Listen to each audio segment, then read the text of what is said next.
Now today let's start with chapter number 2, the expansion of British power. Now we'll see कि कैसे कैसे जो British ने क्या करा, अपनी पावर को एक्सपेंड करा डिफरेंट रीजन्स पे. ठीक है. Now mercantilism simply means commercialism. ठीक है. In 17th century trade was carried on individual merchants and traders, क्योंकि they always have a backing of the respective countries. In course of time, this change of the European countries and they began to form trading companies to trade with the East. ठीक है. European companies ने क्या करा, उन्होंने trading companies form करना start कर दिया, क्योंकि वो क्या चाहते थे, वो ईस्ट के साथ ट्रेड करना चाहते थे. ठीक है. One of them was English East India company which was started by group of merchant. They know that British originally come as a small trading company and they were reluctant to acquire trade. वो चाहते थे कि हम ज्यादा से ज्यादा territory को क्या करें, ऑक्यूपाई कर लें. In this chapter we will know about how the British gave in power. अब हम इस चैप्टर में पढ़ेंगे कि ब्रिटिश कैसे पावर में आते हैं.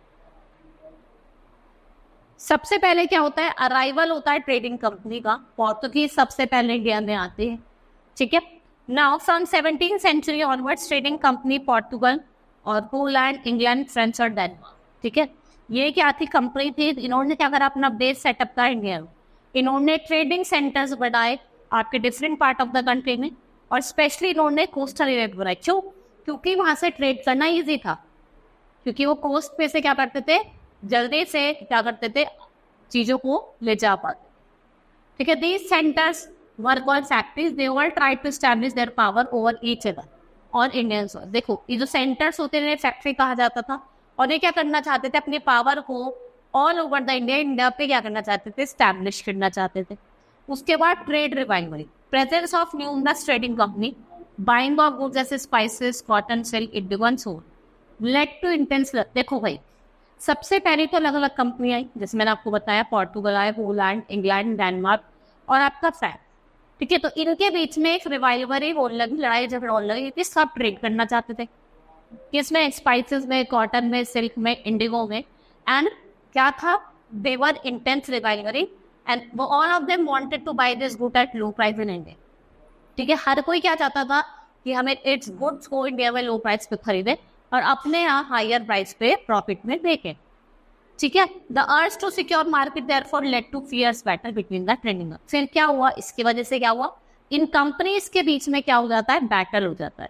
ठीक है. In course of time Portuguese, Dutch और they were intended to Indian.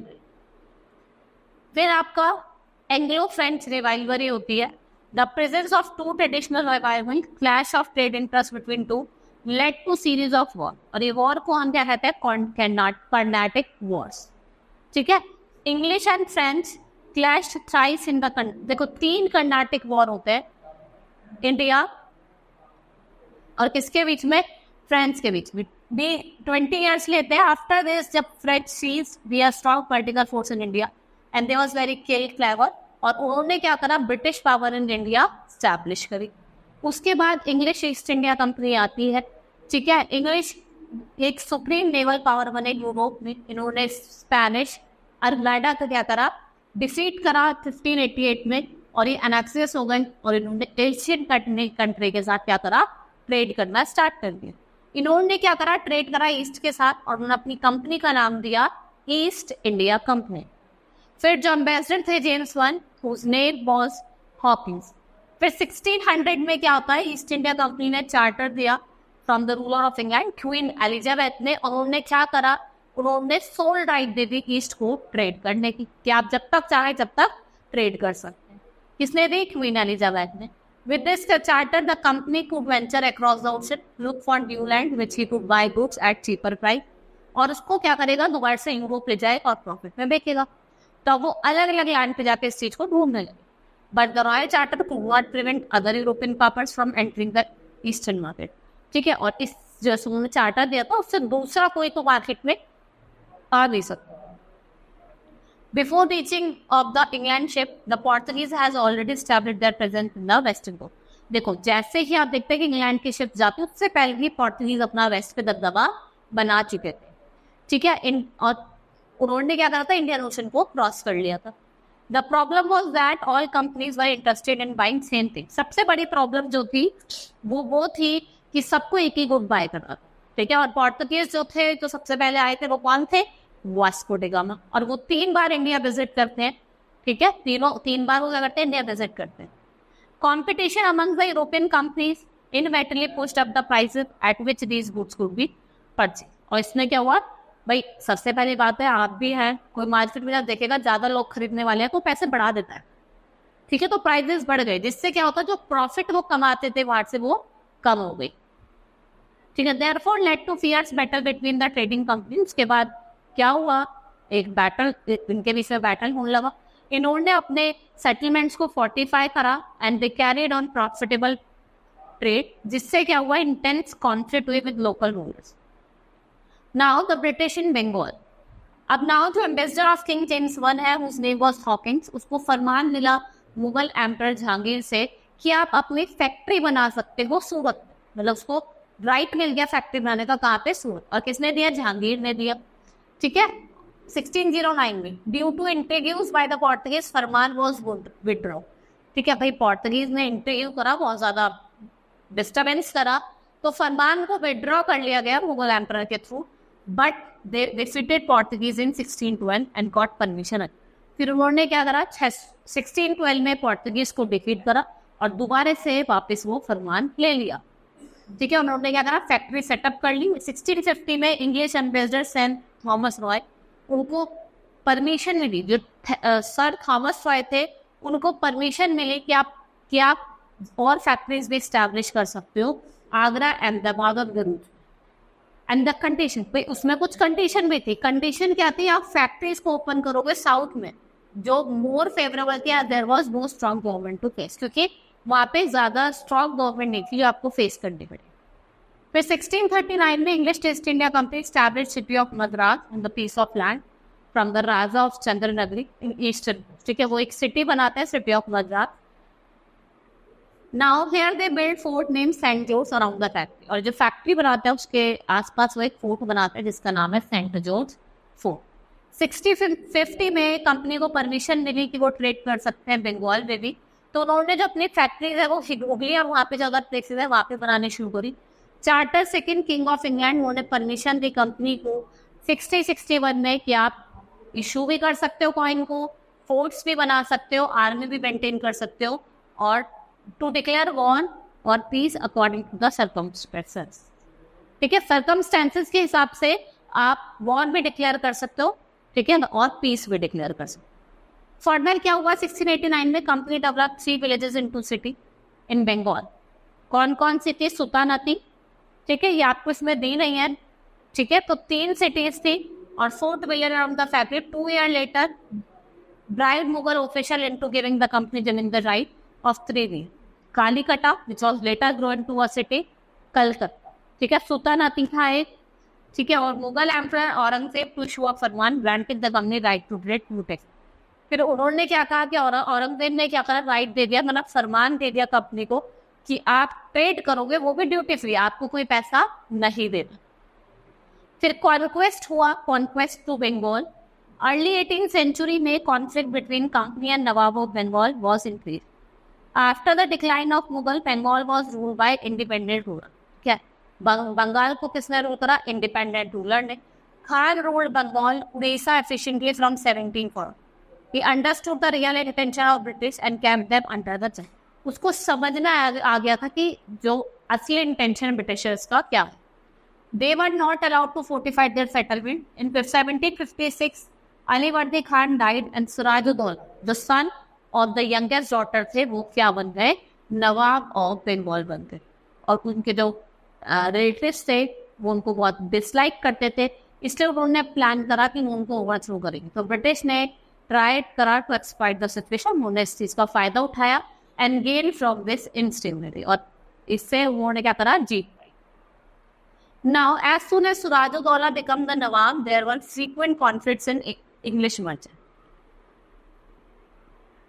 1770 में जो मुगल एम्परर फर्रुखसियार थे, उन्होंने ब्रिटिश को right to have duty free external है। इन्होंने क्या कहा? फर्रुखसियार ने क्या दिया? बंगाल को राइट दिया कि आप ड्यूटी फ्री और कैसा ट्रेड करोगे? External trade, no internal trade. The British extended privilege to internal trade also and refused to pay transit. फिर उन्होंने ब्रिटिश ने क्या करा, फिर बाद में क्या करा, उन्होंने एक्सटेंड कर दिया कि आप इंटरनल ट्रेड भी कर सकते हो और आपको ट्रांजिट जो ड्यूटी होती है वो पे करने की जरूरत नहीं, ठीक है। And which were suppose to be paid by Indian and foreign trader in spite of warning by nawab, British started 45 year factory, ठीक है। उन्होंने क्या वार्निंग दी थी नवाब ने, उसके बाद में ब्रिटिशर्स ने क्या करा, अपने फोर्ट्स को फोर्टिफाई करना स्टार्ट करा, factories.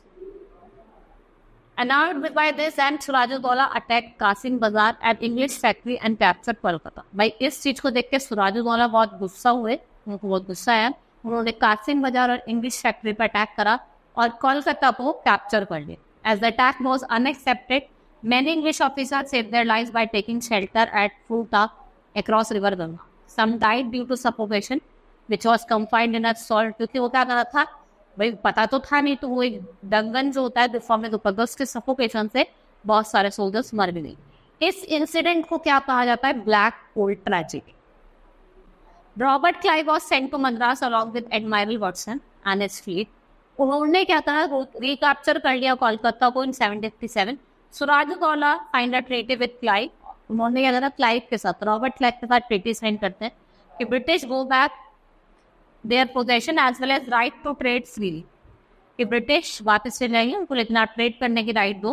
And the British also promise as they would not interfere with government of the nawab, कि हम जो गवर्नमेंट है, नवाब है गवर्नमेंट, उनके साथ हम किसी भी तरीके का उनके काम में दखलंदाजी नहीं करेंगे, इंटरफेयर नहीं करेंगे, ठीक है। Sirajuddaula own official relatives and bankers called Jagat Seth were also against him. Mir Jafar जो कमांडर इन चीफ थे आर्मी के, he became Nawab himself and negotiated the Clyde to help of Bengal Amin Chand। Banker था अमीन चंद, उन्होंने उसके साथ का मना कर दिया।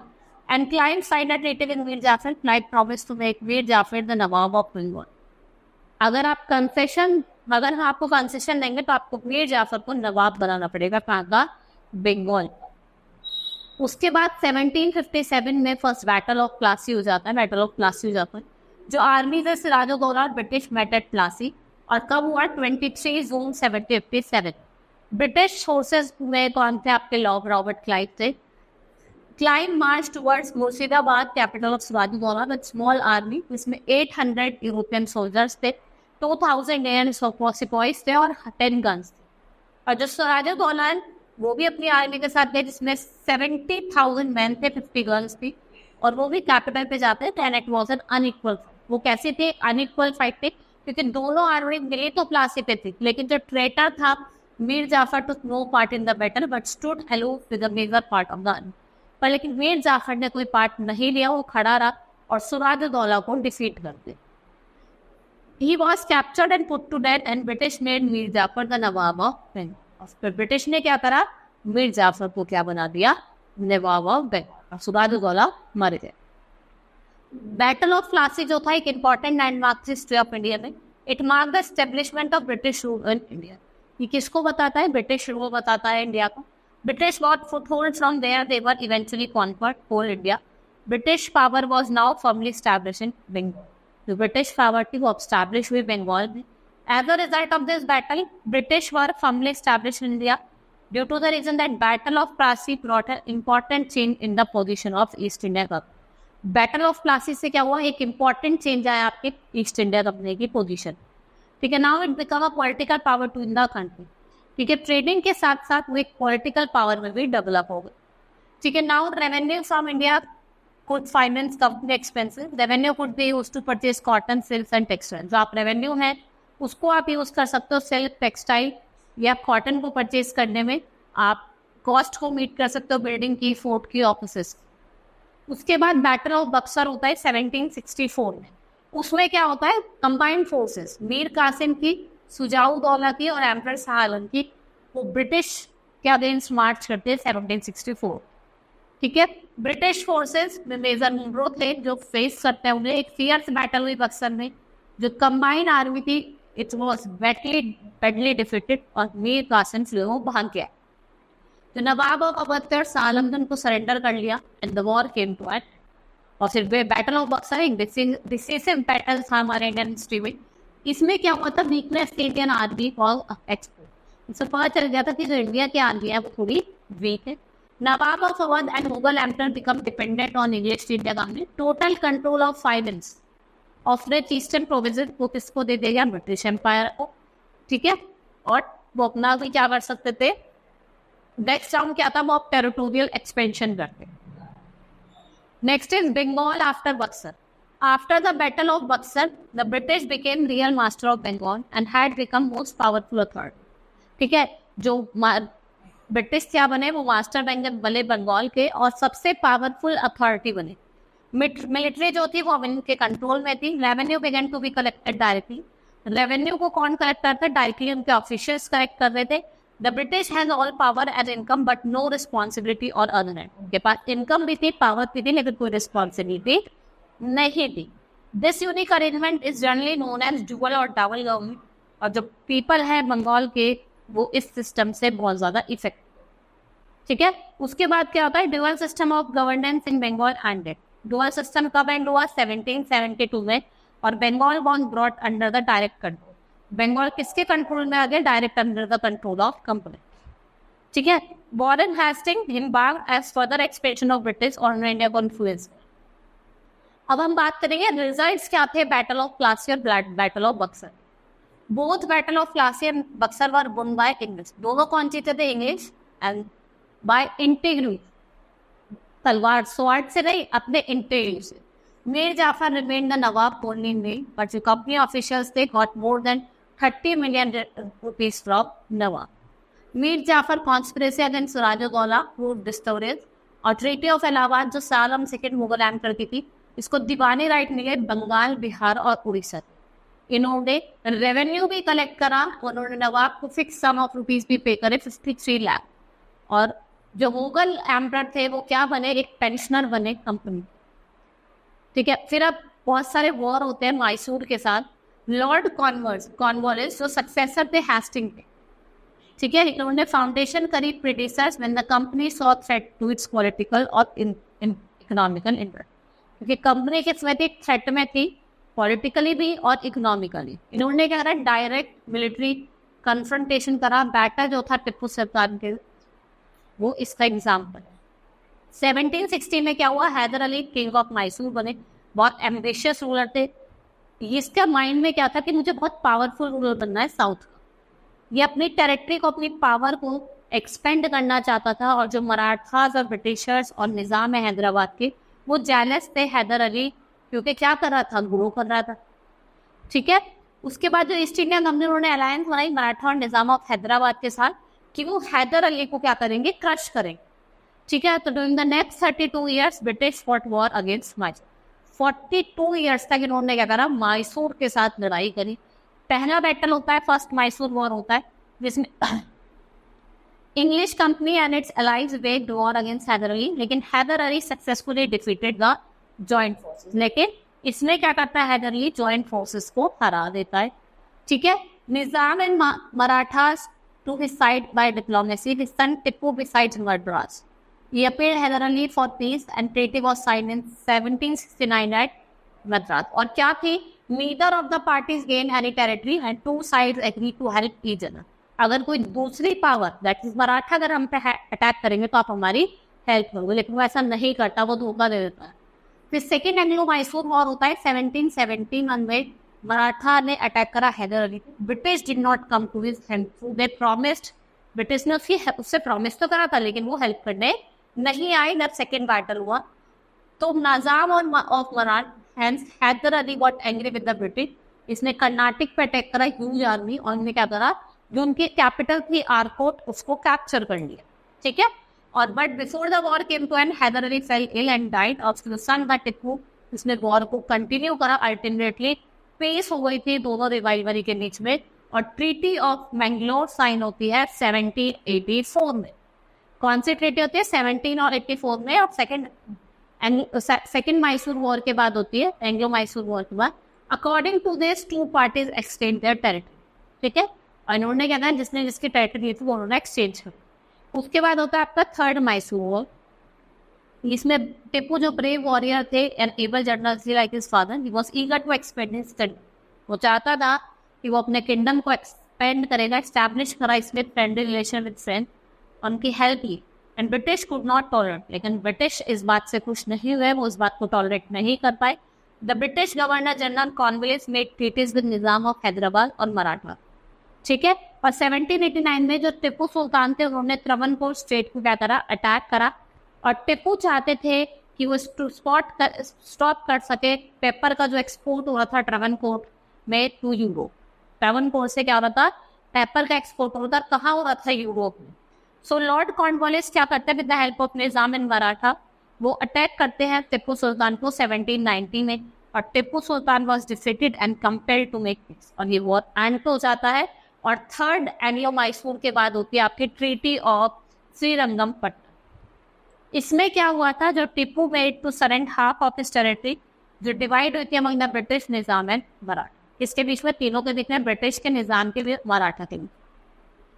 Tipu had to pay a fine, offer 2 sons hostages to the. एक तो उसको फाइन देना था और 2 बच्चों के hostages देने थे अपने.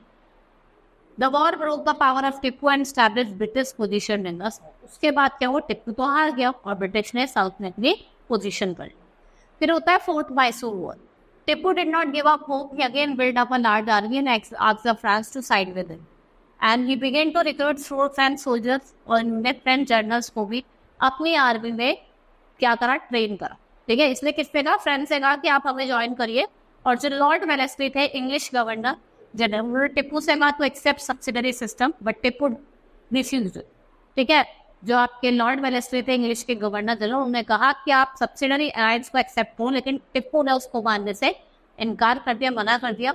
इंग्लिश ने वॉर डिक्लेयर कर दिया इस बात पे टिप्पू के साथ 1799. ठीक है. और फिर उसके बाद निजाम और हैदराबाद ने ज्वाइन करा and it was a bloody battle were fought between Tipu and. Tipu को मार दिया गया जब वो ब्रिटिश के साथ फाइट कर रहा था at Srirangapatnam. So ended the life of one India most valiant soldier. और इसका रिजल्ट क्या था भाई, इस जो वॉर का रिजल्ट क्या था कि जो ब्रिटिश है उन्होंने लार्ज पार्ट को स्टेट ऑफ मैसूर में ऑक्यूपाई करा. Remaining territory were forced into state of Mysore. ठीक है. और इसको under Hindu Prince of court the dynasty, Hyderabad kingdom of Mysore ने क्या करा, सब्सिडरी अलायंस को एक्सेप्ट करा. और टिप्पू की फैमिली एक्साइल को चली गई कहाँ, वेलोर. अब बहुत सारे वॉर हमारे मराठा के साथ भी होते हैं. The British took 43 years to subjugate the Maratha, और Maratha prestige has received a severe setback in the Third Battle of Panipat. अब कब होता है Third Battle of Panipat? 1761 में. But later under the leadership of Maharaja Sindhya of Gwalior, they soon recognized their prestige and power, and they were short-lived. और mutual conflict जो थी Maratha chief के बीच में, उन्होंने उनकी पावर को इन्फ्लुएंस करा और वीकेंड करा. 4 मराठा किंगडम कौन कौन थे, Gaekwad of Gwalior, Holkar of Indore. They were mutual jealous of rivalry of Maratha. British took advantage of this situation. उन्होंने मराठा के जो पावर थे 4 वॉर्स में सब एंग्लो मराठा वॉर कहते हैं. सबसे पहले वॉर होता है फर्स्ट एंग्लो मराठा वॉर, जो 1775 से 82 तक होता है. पहला मराठा वॉर होता है जो 1775 से 82 से होता है. ये आपके मराठा और इंग्लिश के बीच में होता है. ठीक है. जब वॉरेन हेस्टिंग क्या थे, आपके गवर्नर जनरल थे इंडिया. जो ब्रिटिश था, इट कुड नॉट डिसीव और gain any victory, nor could Maratha inflict any defeat from English का. अल्टीमेटली क्या हुआ, वॉर एंड पे आया और ट्रीटी हो जाती है, ट्रीटी ऑफ सेलावाई. कब, 1782 में. ठीक है. किस टर्म पे, कि जो इंग्लिश है will recognise Madhav Rao second as a Peshwa. English जो होंगे वो माधव राव को क्या बनाएंगे, माधव राव सेकंड को पेशवा रिकॉग्नाइज करेंगे. रगबोबा को पेंशन दी जाएगी 3 लाख रुपीज ईयर. और सेंसेट को सीड करा जाएगा टू द कंपनी. जो Marathas and English, they thus tested their respective strength and weakness. The treaty ensured peace between 2 powers in next 20 years. उसके बाद आपका सेकेंड मराठा वॉर होता है 1803 से 1805 के बीच. इसमें क्या होता है, गवर्नर जनरल कौन थे आपके, लॉर्ड वेलेस्ली. पहले वाले में कौन थे, हेस्टिंग थे. This was fought on different fronts. जिससे क्या होता, British gain Orissa and territory of north Yamuna river including Agra and Delhi. ये एक सीवियर ब्लो था टू द पावर और प्रेस्टीज ऑफ मराठा. और जो मराठा थे they still remained entangled in their conflict, and the British resistance interfere in the affairs and further investigate to fight among themselves, या वो उनके साथ क्या करेंगे, फाइट करेंगे। उसके बाद थर्ड मराठा वॉर होता है 1817 से। लॉर्ड वेलेस्ली ने स्टार्ट करा था 1805 में। Holkar chief Jaswant Rao not surrender to the British, और लॉर्ड वेलेस्ली ने एक्सेप्ट करा सब्सिडरी अलायंस वाले सिस्टम को। उसके बाद होलकर ने रिफ्यूज करा, वेलेस्ली ने वॉर डिक्लेयर कर दिया, एंड इसको थर्ड मराठा वॉर कहा जाता है। लेकिन but before Holkar's power was broken, क्या हुआ, जो वेलेस्ली था उन्होंने record to England and his successor made peace with Holkar. उसने रिकॉर्ड करा इंग्लैंड को, और उसके आपके सक्सेसर थे उसने पीस बना लिया होलकर वॉर कब, 1806। और जो last Maratha war was fought during the period when Marks of Hastings, also known as Lord Hastings, Governor General of India. In the war, English deposed Peshwa और उन्होंने सारी टेरिटरीज को कर लिया, एनेक्स कर लिया, और deported to Bithur Kanpur, a small state called State of Satara was carved out. Peshwa territories से उसको carved out करा गया, ठीक है। डिसेंडेंट जो थे शिवाजी के, उनको रूलर बनाया, mostly was surrender to his territory, and Maratha chief ने एक सब्सिडरी अलायंस कंपनी के साथ क्या करा, साइन करा। फिर हम बात करते हैं कॉजेस क्या था भाई। मराठा अपने आप में बहुत ही ज्यादा पावरफुल थे, लेकिन जो कॉजेस थे फेलियर के वो क्या थे। Maratha chief were selfish and did not trust one another. देखो वो सेल्फिश थे, वो एक दूसरे को ही ट्रस्ट नहीं करते थे, तो ब्रिटिश ने क्या करा, उनको इजीली डिफीट कर दिया। बाय 1800 कैपेबल मराठा लीडर जैसे महादाजी सिंधिया और नाना फडणवीस वो मर गए थे। Maratha did not easily establish an official system of administration. उनका एम था खाली जितना पैसा हम कमा सके उतना हम कमा ले, खाली एक उनका एम था। Maratha were not popular with the people, they did not undertake any work of public. वो किसी भी पब्लिक का वेलफेयर तो कभी करते ही नहीं थे। मिलिट्री ऑर्गेनाइजेशन फॉल्टी था, जो रिक्रूटमेंट है सोल्जर्स है वो डिफरेंट रेसेस पे बिलोंग करता था, जो नेशनल स्पिरिट के अगेंस्ट था। Maratha adopted guerrilla tactics warfare, वो हिली रीजन्स पे सुटेबल थी, not on plain area. The tactics could not be used in the plains of, ठीक है, आप उनको हिली एरियाज पे तो यूज कर सकते हो, लेकिन प्लेन्स में यूज नहीं कर सकते हो। Maratha leader were not able diplomats, they could not seek cooperation of Indian ruler against the English. उसके बाद क्या होता है, क्लेम होता है पैरामाउंटेंसी का। अर्ली 19th सेंचुरी में कंपनी ने परस्यू करा aggressive policy of territorial expansion. इसमें लॉर्ड हास्टिंग क्या बने, governor general of India. New palace policy of paramountcy were intended by him. Now company claim that it authority was paramount और supreme, क्योंकि जो authority है वो क्या है, पैरामाउंट है, सुप्रीम है। In order to protect this its interest it was justified in annexing और threatening to annex any kingdom. After the victory क्या होता है, जो स्मॉल स्टेट है ब्रिटिश की now wanted to secure their control over north side, and British fought prolong war with Afghanistan 1838 से 1840 के बीच में। इन्होंने इनडायरेक्ट कंपनी को स्टैब्लिश करा। सिंध वॉज टेकन ओवर 1843 में। फिर पंजाब था नेक्स्ट टाइम, लेकिन इस टाइम क्या था, जो रंजीत सिंह थे वो मोस्ट पावरफुल रूलर थे पंजाब के। With his territory extending from central Punjab up to river Satluj, he held back the company. And after the death of Ranjit Singh, दो बैटल फॉर्ट होते हैं, एक चिलियन वाला एंड गुजरात के बीच में। ब्रिटिश सफर्ड हैवी लॉस, और जो सिख थे देवर फाइनली फोर्स्ड टू सरेंडर। उन्होंने कहा उन्होंने उनको सरेंडर कर लिया गया। लॉर्ड डलहौजी ने क्या करा, सारे पंजाब को एनेक्स कर लिया गया, और raja Dalip Singh was pension out and sent to London. और ब्रिटिश मेड गुलाब सिंह को क्या बना दिया, maharaja of Jammu and Kashmir. British को क्या मिल गया, कोहिनूर डायमंड मिल गया as a present Queen Victoria. उसके बाद एक्सपेंशन होता है under Lord Wellesley. Lord Wellesley क्या बनते हैं, गवर्नर जनरल बनते हैं 1798। To achieve his political aim, Wellesley दो मेथड का यूज करते हैं, सिस्टम ऑफ सब्सिडरी अलायंस और आउटराइट वॉर। सब्सिडरी अलायंस की हम बात करते हैं। Subsidiary alliance, the ruler of allying Indian state was compelled to accept permanent statening for the British force within the territory, और वो सब्सिडरी पे करेंगे फॉर मेंटेन। क्या आपको जैसा ब्रिटिश बोलेगा वैसा आपको मानना पड़ेगा, ब्रिटिश फोर्सेस की बातें माननी पड़ेंगी। And protection, but it was fact that Indian ruler paid tribute to company, sometime ruler seen part of his territory. अगर आप पे नहीं करोगे, एनुअल जो भी आपको सब्सिडी पे करते, अगर आप पे नहीं करोगे तो वो आपकी टेरिटरी को क्या कर लेंगे, सीज कर लेंगे। The subsidiary alliance equally provided certain conditions. Ruler was allied Indian state would agree to the passing at a court of British citizen, but he would not employ any European in his service without approval of British. वो कोई बिना British के approval के वो किसी को भी अपनी सर्विस में नहीं रखेगा and would not negotiate any other Indian ruler without consulting Governor General. पहले वो क्या करेगा, गवर्नर जनरल से कंसल्ट करेगा, उसके बाद ही रखेगा. Subsidiary arrangement was very advantageous to the British. They could not maintain large army to the cost of Indian. इन्होंने क्या करा, indirectly control करा defense और foreign affairs में, and he protected ally and could not overthrow rulers and annex his territory wherever they wish. क्या जहाँ भी चाहेंगे वहाँ के टेरिटरी को क्या कर लेंगे, एनेक्स कर देंगे. उसके बाद आती है outright annexation. Wellesley was adopted a policy of annexation. Result of this was Fourth Mysore War. Nawab of Awadh was forced to sign subsidiary treaty. In 1801, और रिटर्न में जो longer subsidiary force थी, Nawab was made to surrender to the British nearly half of his kingdom. उन्होंने क्या करा, half of अपना kingdom किसको दे दिया, ब्रिटिश को दे. Now annexation through war and conquest. Lord Wellesley dealt with Mysore, Carnatic, Tanjore and Surat. Tipu of Mysore would of course never agree to subsidiary treaty, and in outrage he had never reconciled him to loss of half of his territory. He worked incessantly to strengthen his forces. ठीक है, और British army ने attack करा, defeat करा टिप्पू को.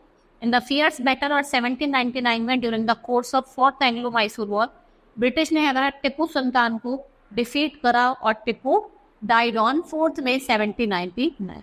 और उसने क्या करा, while defending his capital Srirangapatnam, special treaty हुई सब्सिडरी अलायंस थी जिसने नए राजा को इम्पोज करा. Mysore was made completely dependent on the company, और जो चीफ्स थे आपके राजपूताना के, उन्होंने सुपरमेसी जो थी ब्रिटिश की वो एक्सेप्ट करी और उनके साथ ट्रीटी साइन भी कर. Now British expansion. देखो ब्रिटिश का एक्सपेंशन हुआ 1805 से 1848. एक ही रैपिड एक्सपेंशन था इनकी पावर का इंडिया में और साउथ ईस्ट इंडिया में. इन्होंने जावा और सुमात्रा को डच से कॉन्क्वेट कर लिया. Kingdom of Nepal and Burma were defeated and ceded to the British. फिर 1843 में ब्रिटिश ने सिंध को भी एनेक्स कर लिया. पंजाब की हम बात करें, महाराजा रणजीत सिंह, जिसे लॉयन ऑफ पंजाब कहा जाता था, ब्रेव सोल्जर थे, एबल स्टेटमैन थे और tolerant ruler. He ruled over 40 years. इन्होंने स्ट्रॉन्ग आर्मी बनाई, इक्विप ट्रेंड करा like European forces. As long he was alive, the British did not interfere in the affairs of India. इनकी death के बाद जो महाराजा रंजीत सिंह थे 1839 में, there was a struggle for power. और 1843 में दलीप सिंह जो youngest and only surviving son थे रंजीत सिंह के, उनको रूलर बना दिया गया और ब्रिटिश ने क्या करा, उसको भी डिफीट करा और 1849 में पंजाब को भी एनेक्स कर लिया. ठीक है, फिर उसके बाद एक्सपेंशन अंडर लॉर्ड डलहौजी. हमने वेलेस्ली का पढ़ा था, लॉर्ड डलहौजी के टाइम में क्या क्या चीजें एनेक्स कर दी, क्या क्या एक्सपेंशन हुआ. 1848 में लॉर्ड डलहौजी को गवर्नर जनरल बनाया गया. इन्होंने एनेक्सेशन मतलब इन्होंने इंट्रोड्यूस करा method of doctrine of lapse. इन्होंने it become an accepted principle under Dalhousie. According to his doctrine, when the ruler of the kingdom under the British protection died without a natural hire, his territory would not automatically pass to adopted hire. ठीक है, उसकी जो territory होगी, भैया कोई मर जाता है तो उसकी टेरिटरी जो है वो अडॉप्टेड हायर को पास नहीं होगी, but it would lapse that it will become the part of British dominion. फिर उसके किसकी बन जाएगी, वो ब्रिटिश डोमिनियन की पार्ट बन जाएगी. And Dalhousie next Satara, Nagpur, Jhansi, many other kingdoms. इन्होंने under the doctrine of lapse इन्होंने सतारा को, नागपुर को, झांसी को क्या कर लिया, कैप्चर कर. Awadh. Another method followed by Dalhousie was to annex the state in excuse of misrule or maladministration. इन्होंने रूल को मिसयूज करा, माल एडमिनिस्ट्रेशन करा. एंड इन्होंने Dalhousie deposed Wajid Ali Shah Nawab of Awadh in 1855. And Awadh was not ruled properly, but to great extent British themselves were responsible for such a state. ठीक है, and जो नवाब of Awadh थे was forced to sign various treaty and interference होगा British में administration में, उससे क्या होगा, मिसरूल होगा and Nawab was blamed for neglect. Annexation policy followed by Dalhousie caused fear. इससे क्या हुआ, fear लोगों के बीच में, जो इंडियन स्टेट्समैन के बीच में fear हुआ एंड वाइड स्प्रेड डिसकंटेंट हुआ अगेंस्ट ब्रिटिश. जिससे आपका रिवोल्ट ऑफ 1857 का क्लाइमैक्स आता है। 1856 में हुआ कि British conquest in India was almost complete and the rule in India was firmly started. There were many state जो इंडिया के पास थे, इंडियन रूलर के पास थी। They were totally dependent on British. The ambition of President Dalhousie was to make a British एक paramount power was thus fulfilled. ठीक है, उसे पावर में लाना चाहते थे और वो उनके फुलफिल हो गए। लेकिन causes of success of British against the Indian क्या कॉजेज थे? पहली बात तो ये थी कि Britain had superior military forces. जो मिलिट्री फोर्सेस थी वो फार बहुत ज्यादा अच्छी थी हमारे इंडियन ट्रिप्स से। They had one unified command which control the activities of the एक यूनिफाइड कमांड था जो सारी जो एक्टिविटीज होती थी आर्मी की देखता था। ठीक है, फिर they had efficient system of administration और एक डिसिप्लिन और वेल पेड ऑफिसर्स ट्रिप्स में। And Indian states were emerge as a result of decline of momo. वो साइज में भी छोटे थे और रिसोर्सेज पे क्या थे, बहुत ज्यादा कम थे। Indian ruler were always engaged in mutual conflict. British took advantage disunity and easily conquered the territories. Indian states जो थे they were economically backward and had no progress in science and technology। और कोई progress भी नहीं था science और technology में। And industrial revolution in England become very rich country, जिससे इन्होंने क्या करा, बड़ी बड़ी आर्मी को रेस करा और जो इनके इक्विपमेंट्स थे वो भी क्या थे, बहुत ज्यादा लेटेस्ट टेक्निक थे।